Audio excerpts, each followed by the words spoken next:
Shalom umat Tuhan, puji Tuhan hari ini kita tetap semangat untuk sama-sama belajar dari firman Tuhan. Puji Tuhan di hari yang ke-66 ini kita belajar bersama-sama dari kitab Yosua 19 sampai 21. Dan ini adalah dua terakhir ya. Jadi besok kita akan mengakhiri pembacaan dan juga perenungan firman Tuhan dari kitab Yosua. Dan mari sama-sama kita akan melihat untuk lanjutan dari pembagian tanda perjanjian orang Israel. Dan kita masuk kepada pasal yang ke-19. Dan di pasal 19 ini kita melihat lanjutan dari pengundian dari 7 suku yang belum mendapatkan tanah. Kemarin kita sudah berbicara tentang suku Benyamin yang pertama kali diambil undian.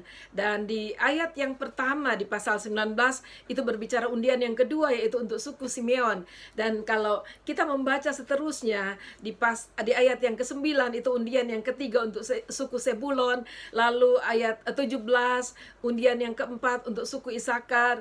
Dan ayat 24 undian yang kelima untuk suku Asyer, dan ayat 32 undian yang keenam untuk suku Naftali, dan yang paling terakhir di ayat 40 yaitu undian untuk tidak lagi diundi karena itu sudah terakhir, yaitu suku Dan.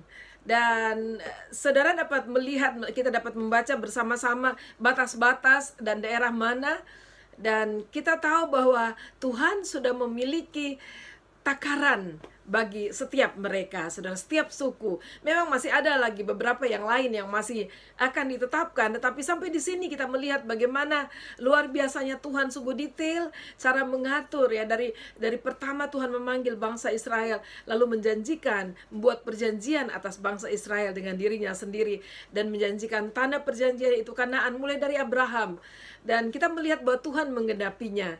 Dan saudara, bisakah saudara merasakan bagaimana nantinya kalau kita sampai ke tanah perjanjian yang mulia itu, yaitu di surga banyak di surga yang luar biasa permai, kata Tuhan.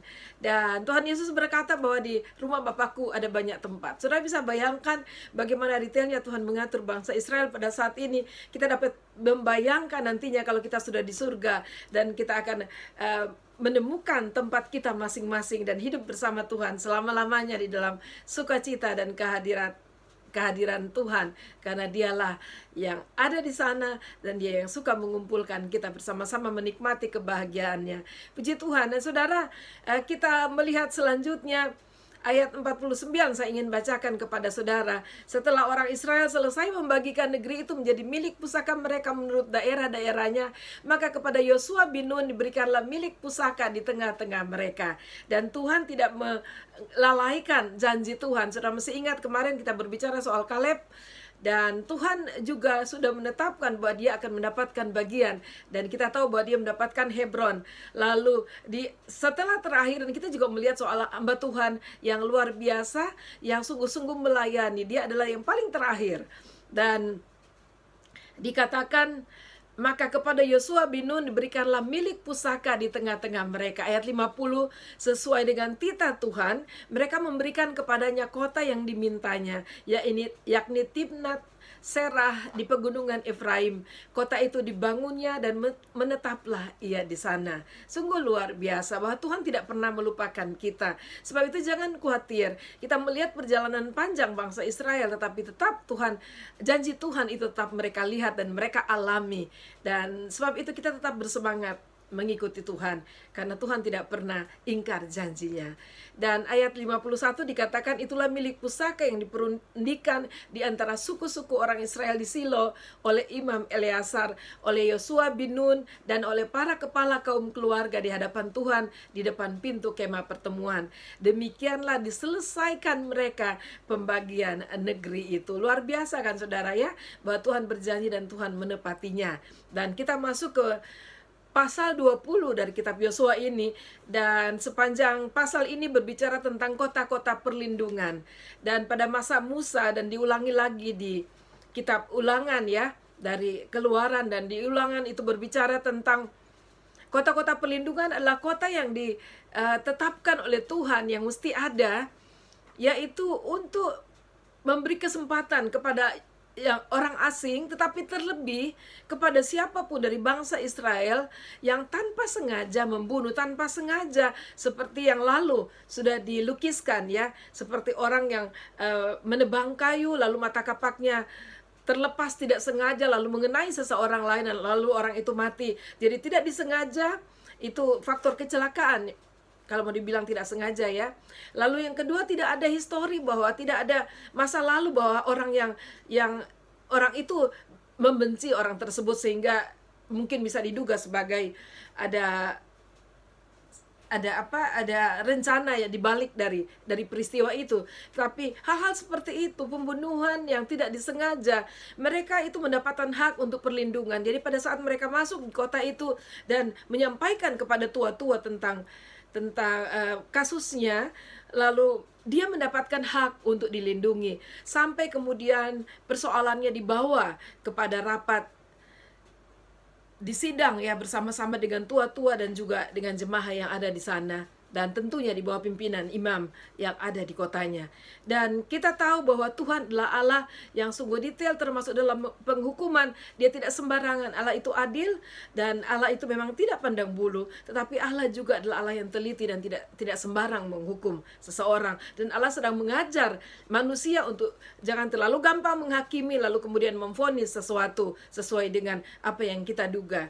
Dan kita bersyukur kepada Tuhan buat pengaturan-pengaturan seperti ini sehingga keadilan itu bisa ditegakkan. Mari kita baca ayat yang kedua. Di situ dikatakan, katakanlah kepada orang Israel begini, tentukanlah bagimu kota-kota perlindungan yang telah kusebutkan kepadamu dengan perantaraan Musa, supaya siapa yang membunuh seseorang dengan tidak sengaja, dengan tidak ada niat lebih dahulu, dapat melarikan diri ke sana sehingga kota-kota itu menjadi tempat perlindungan bagimu terhadap penuntut tebusan darah. Kita tahu peraturan di hukum di Israel adalah gigi ganti gigi, tangan ganti tangan, mata ganti mata, dan selanjutnya saudara. Jadi orang yang membunuh itu wajib dibunuh, tetapi Tuhan tidak mengajar mereka untuk melakukan semena-mena, tapi itu harus lewati pengadilan dulu, pengadilan yang ada yang Tuhan sudah tentukan, dipimpin oleh para imam. Dan kita tahu bahwa Tuhan juga melindungi orang-orang yang tidak bersalah. Dan itu yang dilakukan oleh Yosua dan juga Eleazar untuk menetapkan kota-kota perlindungan di semua suku-suku bangsa Israel. Dan kita maju terus kepada pasal 21.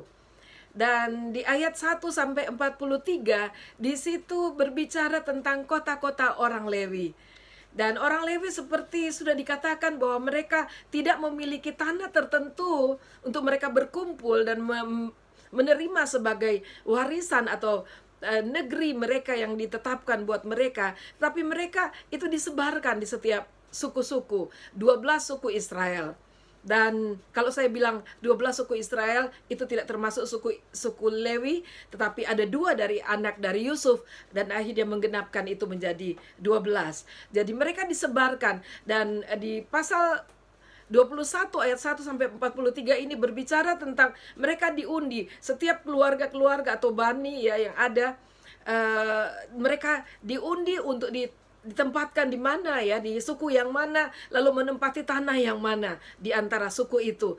Dan akhirnya semua pekerjaan itu pun sudah dirampungkan oleh Yosua dan Eleazar. Dan itu luar biasa, semua bahagia, semua happy saudara. Dan semua akhirnya sudah pada tempatnya. Sehingga kalau pasal 43 dan 40 sampai 45 kita baca bersama-sama, dan saya ingin kita membaca karena itu ayat yang penutup. Bukan saja penutup dari pembagian dari tanah perjanjian yang sudah dijanjikan oleh Allah bagi bangsa Israel, tapi penutup dari perjalanan panjang mereka. Dari Abraham dipanggil Tuhan ke negeri yang akan kuberitahukan kepadamu. Lalu kemudian seterusnya sampai kepada Yakub. Tuhan sudah mulai menjanjikan tanah perjanjian itu, yaitu Kanaan. Lalu saudara, terlebih pada saat keluar dari Mesir, dan janji itu sudah lebih nyata di depan mata mereka. Dan ini adalah akhir dari pembagian dari segala sesuatu di tanah perjanjian itu. Mari kita baca ayat 43 sampai ayat 45. Ayat 43 dikatakan, jadi seluruh negeri itu diberikan Tuhan kepada orang Israel, yaitu negeri yang dijanjikan, ya garis bawah, yang dijanjikannya dengan bersumpah untuk diberikan kepada nenek moyang mereka. Mereka menduduki negeri itu dan menetap di sana.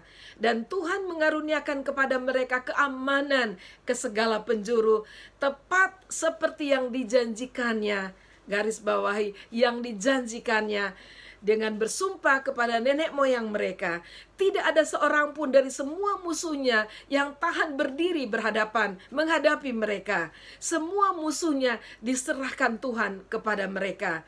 Dari segala yang baik yang dijanjikan Tuhan kepada kaum Israel, tidak ada yang tidak dipenuhi, semua terpenuhi. Baca sekali lagi, dari segala yang baik yang dijanjikan, garis bawahi, yang dijanjikan, 3 kali dikatakan di situ yang dijanjikan.